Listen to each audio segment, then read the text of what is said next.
Oh shit. Hello and welcome.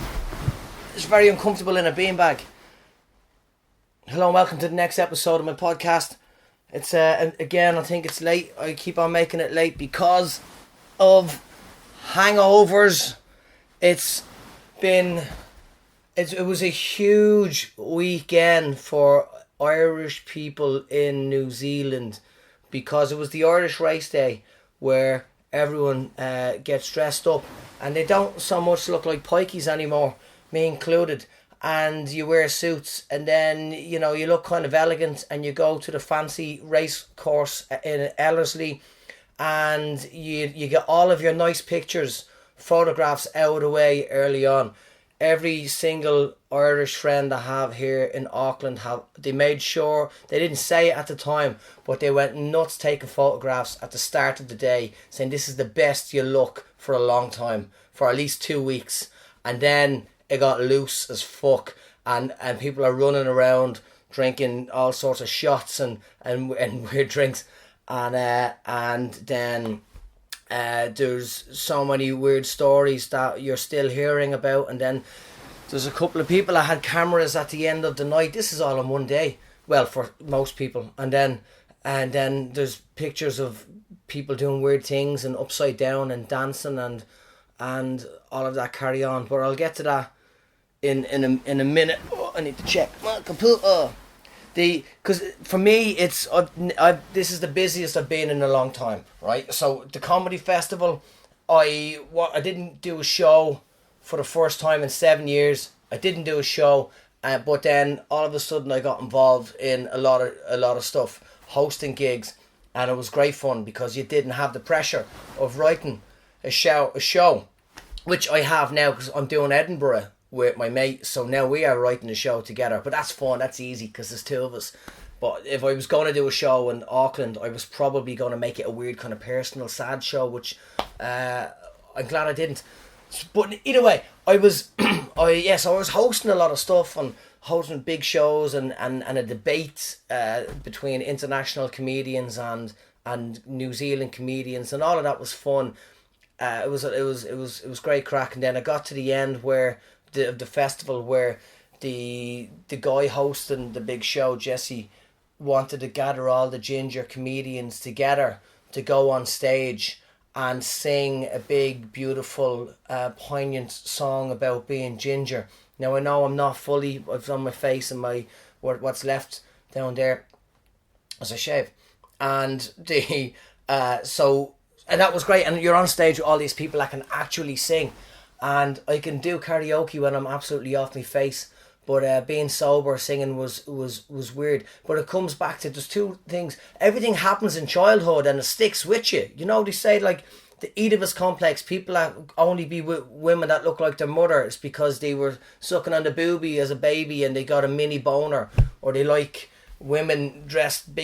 huge women dressed in leather because they were climbing up the sofa in the 80s or 90s and they got a mini boner. That sort of stuff. So that's what they're into when they're older, but that's all sexual. But I'm really bad at maths. Like me sums, I can't do me sums. And I'm better now because I run quizzes and I have to add up fast. But I often make mistakes and I don't care because it's not a real quiz. But so maths I was really bad at because my teacher was sick one day and we had to go into a different teacher's classroom. And her name is Miss Martin. It's probably going to be Miss forever because she was a bitch, right? And she was a maths Nazi. And I was in her class and she would just randomly in the middle of the day just shoot like a times table at somebody, like a multiplications, like 7 times 9, 8 times 5. And the person in the class would have to stand up and answer the maths question straight away. But I couldn't do it because I wasn't good at maths and I didn't have her in my ear for 2-3 years. So I was sitting in a class and I don't know what I was doing, just sitting there minding my own business, and then she threw 6 times 7, I think it was, at me, and I sat there looking around. Oh, there's no way you're asking me that question because I'm not in your class. And she goes, stand up. Didn't even know my name. The bitch! She made me stand up in front of the class, and then she said it again, 6 times 7, and I just went red. I couldn't handle it. I couldn't handle the pressure. I didn't know how to do it, and I started making up numbers in my head. So I'm shouting out the wrong answers, and she's losing her shit.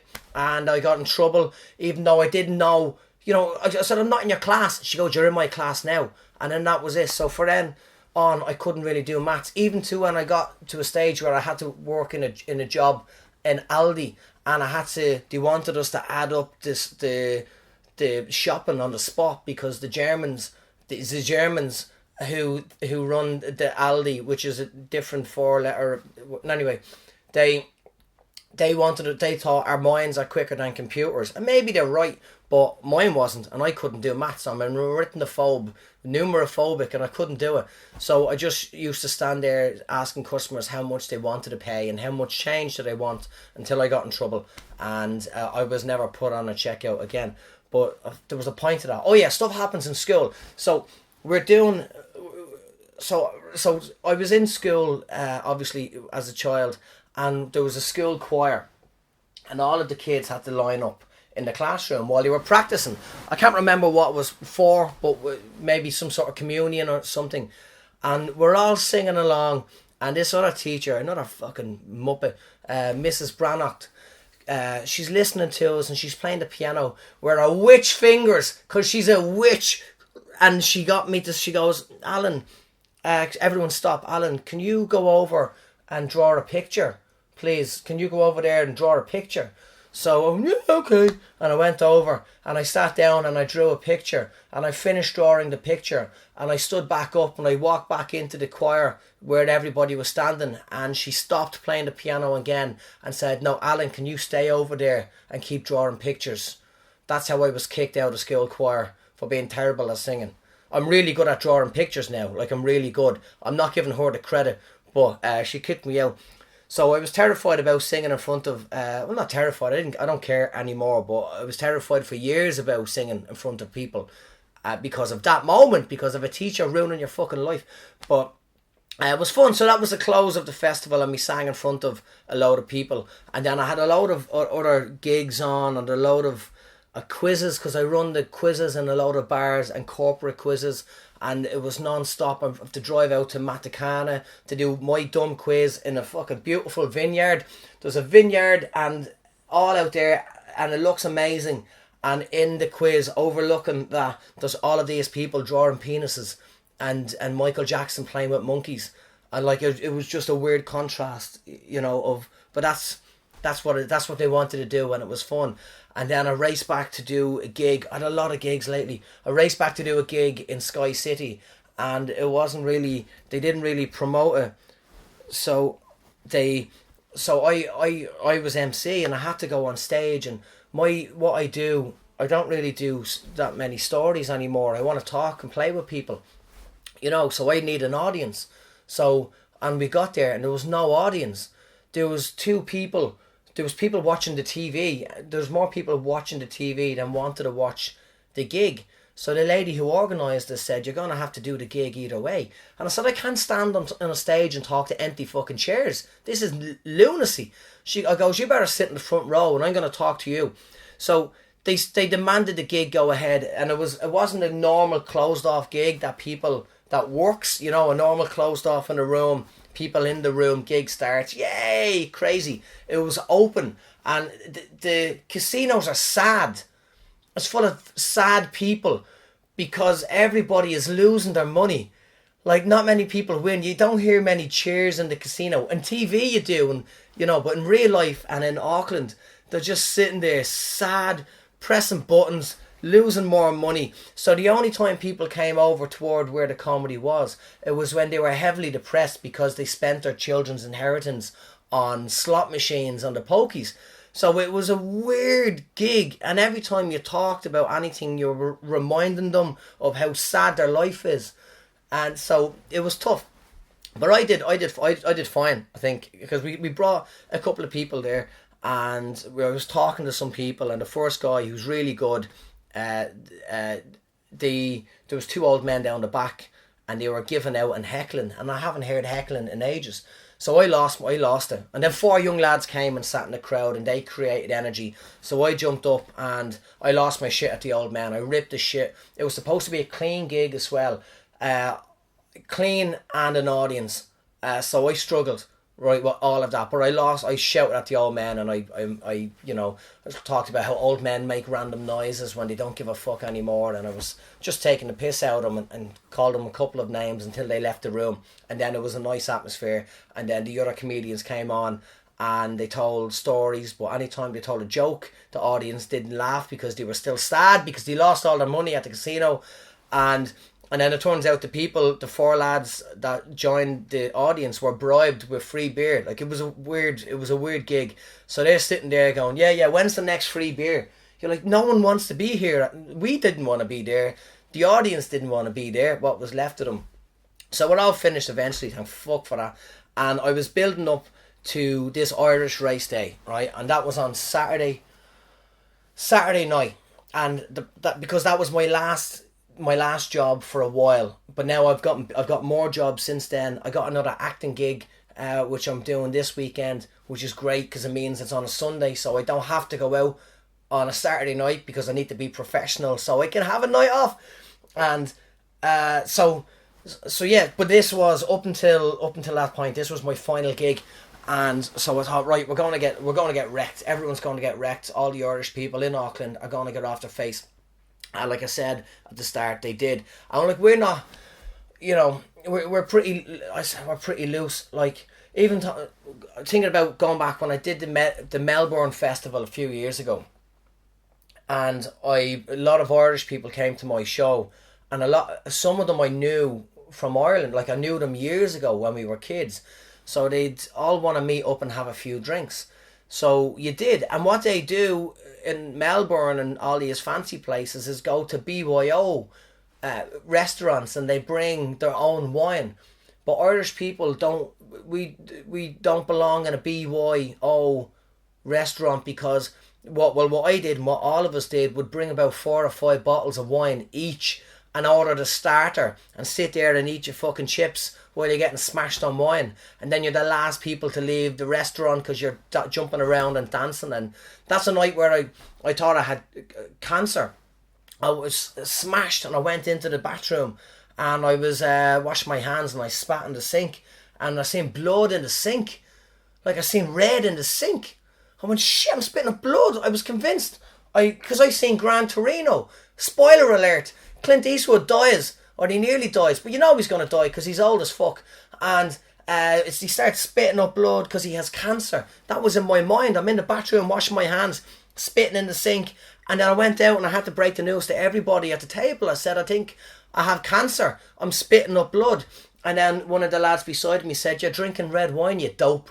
And then that was it. So we just get a bit weird in the whole experience. So this weekend, the Irish race day, and then after that they all went to a bar in Newmarket, and then some people went to a couple of bars in town, and all these different stories are coming back. One friend of ours, female, and I won't say her name, but it's a great story, is she got and she's one of these, I'll say elegant, I don't know, but she's but she was dressed really elegant, and and came across really prim and proper all day. And then she went to the bathroom in Father Ted's and stripped down to her underpants, not knowing where she was, and was about to walk out to the bar. I assumed you wear underpants, I don't know, knickers, stripped down to her knickers, and was about to walk out in front of how many people were in the bar, until some random girl seen her and dragged her back in and dressed her. And that's how loose. There was just puddles of puke and people running around doing weird stuff, but it was great fun. The point is, it was a great laugh. And I was saying about I got another acting gig because when I was back in Ireland. Like, I've done a lot of acting stuff in New Zealand, and I can't always use my accent, right, because nobody understands and it doesn't make sense. So I was so this one is another advert, which is great, and I'm in a movie that comes out this year that we did it with Billy Elliot. I forget his name again. I keep forgetting his name, but we didn't get on well. But it's 6 days was the movie, and my character and his character don't like each other because my character is Irish and I'm a cop, a policeman, and he is SAS. So we sat down one day and he was saying, I'm trying to figure out our relationship. And in the movie, I said, yeah, it's good to meet you. It's really nice and this, yeah, let's do that. Yeah, we don't get on. That's great. That's a great backstory. I'm enjoying learning from the ballet dancer. And then we got into the movie and he goes, right, I figured out our relationship. And he was a prick to me the whole time. He'd walk up to me, right to my face, just staring at me, and then rearrange stuff on the desk I was at, and just walk away again. And I'm going, you're not threatening at all. Like, I know you're playing an SAS guy, but I'm expecting you to pirouette or do a dance because you're Billy Elliot. So, but that movie's out this year, so it's great. And then, but yeah, so I've done a lot of adverts in New Zealand. But then when I went back to Ireland, for the 6 months, I got one advert, but that was for New Zealand. That was for here. It was the Lions. It was the Lions tour, the AIG ad. So I got it in Ireland, but I had to come back here. But I couldn't get into an agency. And I remember just going, this is mental. Like, I have a show reel. I've done stuff. I'm in a movie. I've done TV. And then the only acting gig I got in Ireland was from a Tinder date. I went on a Tinder date and we got on well as friends. And then she calls me up and says, look, I have this acting gig if you want. Just come in and audition. And I thought, is that the way Ireland is? You have to use Tinder to get jobs. You know, I don't think that's right. I know some people use Tinder for drugs and stuff, but jobs. But I forget what the point was, because as I said, this is a pretty long hangover, and trying to talk to people over the last couple of days, Irish people that were out at the races, they were still struggling. And then I went to join a gym today because I thought, I've done so much damage to my body. I'm going to join a gym. I'm just so many toxins. There was smells coming out of me that I don't even know where they came from. I looked at, I can't tell that story. But it was absolutely mental. And then so I thought I'd join a gym. So I'm emailing all these different gyms, and they're giving me different prices, and I'm going $40 to sign on. Nah, $6.99 a week. And then one gym called me up, and I went out, because I was in a gym before for about a year and I was fine. I felt healthy. And then I went out to the gym, and it's the one by the tennis courts down by the Domain in Auckland, and it's a really fancy gym. And she brings me in, and she's showing me all the swimming pools. There's a massive swimming pool here indoors. There's a swimming pool on the roof, saunas, jacuzzis. The gym looked amazing. We're going up three and four flights of stairs. Then she sits me down to tell me the prices and wants me to sign up there and then. The whole sales bollocks. And I hate the sales sort of talk, and I'm sitting there going, there's no way I'm going to sign up now, but give me the information and I'll call back. But today is the last day of the promotion. Today is always the last day of your promotions, but I'll get back to you.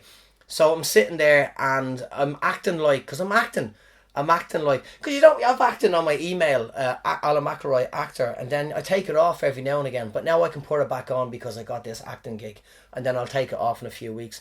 But I'm sitting there and she's telling me the prices. She goes, so 250, and I went, okay, is that for the year? She goes, no, that's the signing on fee. And I went, what?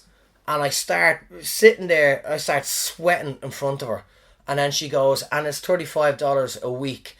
And I was soaking, and that's the most I've ever sweated in a gym in my life. And I was talking about money. I didn't even go near the equipment. I just sat there dripping with sweat going, oh yeah, I'm definitely interested, but I'm going to have to send you an email tonight when I go home. So I came home and had to have 2 showers, and that's how, so that's my workout. Just go to a gym and let them talk about prices. Turns out I've talked for 20 minutes again. I still don't really know what I said. Hangovers are great. I'll talk soon. Episode 12. Did it!